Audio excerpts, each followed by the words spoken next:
সরকার বিবেচনা করলে আয়কর রিটার্ন দাখিলের সময় বাড়ানো হতে পারে বলে জানিয়েছেন এনবিআর চেয়ারম্যান আব্দুর রহমান খান।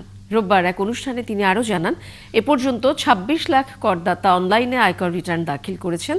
বিকেলে ঢাকা রিপোর্টার্স ইউনিটির সদস্যদের জন্য ইনকাম ট্যাক্স রিটার্ন দাখিল সাপোর্টিং বুথের উদ্বোধন করেন এনবিআর চেয়ারম্যান। বিস্তারিত সুশান্ত সিনহা রিপোর্টে।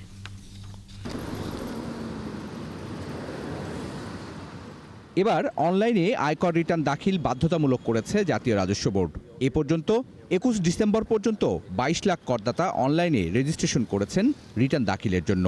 সেই অনুযায়ী আমরা এগুলো এখনও প্রতিদিন গড়ে প্রায় ১৫,০০০ করদাতা ই রিটার্ন জমা দেওয়ার জন্য রেজিস্ট্রেশন করছে বলে জানান এনবিআর চেয়ারম্যান। এখন পর্যন্ত আমাদেরকে মনে হয় আরও বড় অংশ, আরও ১৫ লাখ প্লাস অনলাইনে রিটার্ন সাবমিট করবে অ্যারাউন্ড।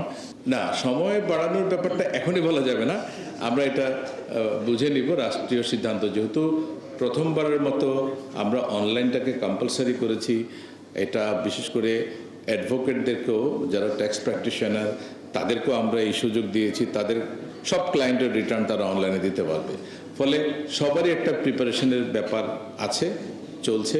তো সেটা যদি সরকার মনে করে যে না, আমাদের আর একটু বাড়ানোর প্রয়োজন হবে, হয়তো সরকার বিবেচনা করবে। আমি এখনই কিছু বলতে পারছি না আর কি। আগামীতে অনলাইনে আয়কর রিটার্ন মোবাইল অ্যাপের মাধ্যমে করা যাবে। একই সাথে ব্যবসায়ীদের ভ্যাট রিটার্ন দাখিল অনলাইনে বাধ্যতামূলক করার কথাও জানান এনবিআর চেয়ারম্যান। শেয়ার বাজারে বিনিয়োগকারীরা বিভিন্ন কোম্পানি থেকে যে ডিভিডেন্ড পেয়ে থাকেন, সেই তথ্য পেতে সিডিবিএল এর সাথে আয়কর রিটার্ন দাখিলের এই সফটওয়্যার সংযুক্ত করার কথাও জানান এনবিআর চেয়ারম্যান। কেউ শেয়ার বাজারে ইনভেস্টমেন্ট আছে, ছোট ছোট ডিভিডেন্ড পায়। এখন এই কত টাকা ডিভিডেন্ড পেল, সব কোম্পানিগুলো থেকে সার্টিফিকেট আনতে হয়। আমরা যখন এটাকে আমাদের সিডিবিএল এর সাথে কানেক্ট করে দিব, অটোমেটিক্যালি আপনার ডিভিডেন্ডের ইনফরমেশনটা চলে আসবে। এটা শুধুমাত্র ট্যাক্স পেয়ার, উনি ওনার নিজেরটা যখন লগ ইন করবেন, উনি ওনারটা দেখতে পাবেন। ব্যাপারটা এমন না যে এটা ট্যাক্স অফিসিয়ালরা দেখবেন এবং আপনার পার্সোনাল, আপনার ট্রানজেকশন কিন্তু এখানে আসবে না, ডিটেলও আসবে না। তো এই বিষয়গুলো আপনাদের মাধ্যমে একটু জনগণকে সচেতন করতে চাই। সাপোর্টিং বুথের মাধ্যমে আগামী ২ দিন অনলাইনে আয়কর রিটার্ন দাখিলের সেবা পাবেন ঢাকা রিপোর্টার্স ইউনিটির সদস্যরা।